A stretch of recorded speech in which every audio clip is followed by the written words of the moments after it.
Finally Indian railway के तरफ से एक फॉर्म जारी किया गया है जो आपके लिए बहुत ही बेहतर अपॉर्चुनिटी है। ये फॉर्म जो है वो जारी किया गया है 5 जुलाई 2025 को। फॉर्म जो है वो यहाँ पर आप देख सकते हैं, Indian railway Banaras locomotive work, ठीक है, लोकोमोटिव वर्क के लिए है, जिनमें अप्लाई कर सकते हैं आईटीआई और नॉन आईटीआई वाले, साथ ही 10th पास वाले भी, ठीक है। 10th अगर आपने कर रखा है, 10th आपका क्लियर हो चुका है, आपका 50% सिर्फ मार्क्स पे सिलेक्शन हो जाएगा दोस्तों। तो इसका जो लास्ट डेट है फॉर्म का वो देखिए यहाँ पर 5 अगस्त 2025 का इसका लास्ट डेट है। पे फ़ी ऑनलाइन लास्ट डेट, अगर आप ऑनलाइन फ़ी पे कर रहे हैं तो उसके लिए लास्ट डेट 5 अगस्त 2025 का ही दिया गया है। डॉक्यूमेंट अपलोड करना है आपको, उसके लिए भी लास्ट डेट जो है 7 अगस्त 2025 की है। अब यहाँ पर आप देखें, फर्स्ट में है फॉर किसके लिए है, आईटीआई और नॉन आईटीआई के लिए है, ठीक है। जिन्होंने आईटीआई किया है वो भी इस फॉर्म को फिल कर सकते हैं, और जिन्होंने नहीं किया है यानी कि 10th पास के लिए है ये फॉर्म, आपके लिए सुनहरा मौका है।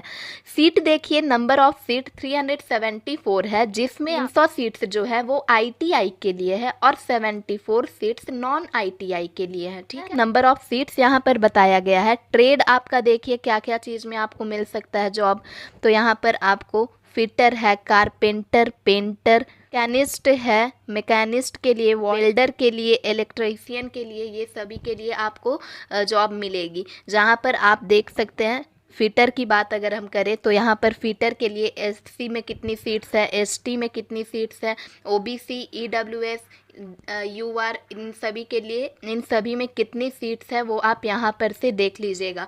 साथ ही अगर आपको कारपेंटर का देखना है, ये देखिए कारपेंटर के लिए भी है, उसी तरीके से आपको यहाँ पर नीचे में सारा मिल जाएगा, जिन जिन पोस्ट के लिए जितने सीट्स अवेलेबल है, जितने कैटेगरीज में, वो सभी आपको यहाँ पर दिख जाएगा। अब यहाँ पर देखिए detail for non ITI seats कितने हैं अवेलेबल। नॉन आईटीआई यानी कि 10th पास, अगर आप 10th पास किए हैं तो आपके लिए क्या क्या सीट्स हैं, ठीक, कितनी सीट्स हैं। अगर आप 10th पास किए हैं और आपको यहाँ पर दिख जाएगा पोस्ट है, ठीक है। एससी में 5, एसटी में 2, ओबीसी 8, ईडब्ल्यूएस 3 और यूआर के लिए 12, टोटल नंबर ऑफ यहाँ पर आपको शो हो जाएगा। तो उसी तरीके से जितने भी जॉब यहाँ पर दिए गए हैं, ठीक है, जितने भी पोस्ट हैं, उन सभी में जितने भी number of seats category wise जो है वो रखे गए हैं, वो सभी आप यहाँ पर से देख सकते हैं। मिनिमम एजुकेशन क्वालिफिकेशन की बात अगर हम करें तो मिनिमम एजुकेशन क्वालिफिकेशन जो है आपका नॉन आईटीआई रहना चाहिए। अगर आप नॉन आईटीआई हैं तो आपको 10th पास रहना चाहिए, और 10th पास के साथ साथ आपका जो 10th में मार्क्स है वो 50% मार्क्स होना चाहिए। आप 10th इस तारीख के पहले ही आपको 10th पास हुआ रहना चाहिए, ठीक है, आईटीआई के लिए, ठीक है। जिन्होंने आईटीआई कर रखा है उनके लिए भी सेम है, ठीक, उनके लिए बस इतना है कि उन्हें अपना आईटीआई का जो पासिंग सर्टिफिकेट है वो यहाँ पर देना होगा। आप भी 10th पास होना चाहिए और आपका भी 10th में मिनिमम 50% मार्क्स आया हुआ रहना चाहिए, ठीक। No weightage will be given for higher education और एकेडमिक क्वालिफिकेशन, कोई भी हायर क्वालिफिकेशन के लिए कोई भी इंफॉर्मेशन यहाँ पर नहीं दिया गया है, ठीक है। Candidate applying for the notified seats will have the National Council of Vocational Training और state council of vocational training semester certificate, इन सभी का जो है सेमेस्टर का सर्टिफिकेट रहना चाहिए। National council of vocational training का और state council of vocational training अगर आप कर रहे हैं तो उसके लिए आपका सेमेस्टर सर्टिफिकेट रहना चाहिए या फिर मार्कशीट रहना चाहिए, ठीक है। एज लिमिट की बात अगर करें तो नॉन आईटीआई के लिए एज लिमिट की बात करें तो वो उनका एज जो है वो 15 ईयर से ज़्यादा रहना चाहिए, और यहाँ पर 22 से कम रहना चाहिए, ठीक है। 22 यानी कि 15 to 22 तक आपका एज रहना चाहिए अगर आपने 10th पास कर रखा है और आप नॉन आईटीआई में आते हैं। तो अगर आपने आईटीआई कर रखा है और आईटीआई करते हुए आप अप्लाई कर रहे हैं तो आपको यहाँ पर 15 साल से ज़्यादा रहना है और 24 साल से कम, यानी कि 15 to 24 के बीच में आपका एज रहना चाहिए। एज लिमिट फॉर किसके लिए एज लिमिट यहाँ पर दिखाया गया है? वेल्डर, ट्रेड और कारपेंटर के लिए। तो उनका जो एज है वो 15 साल से 22 साल के बीच में रहना चाहिए। कम्युनिटी और कैटेगरी आप देख लेंगे, ST, SC, OBC, ठीक है।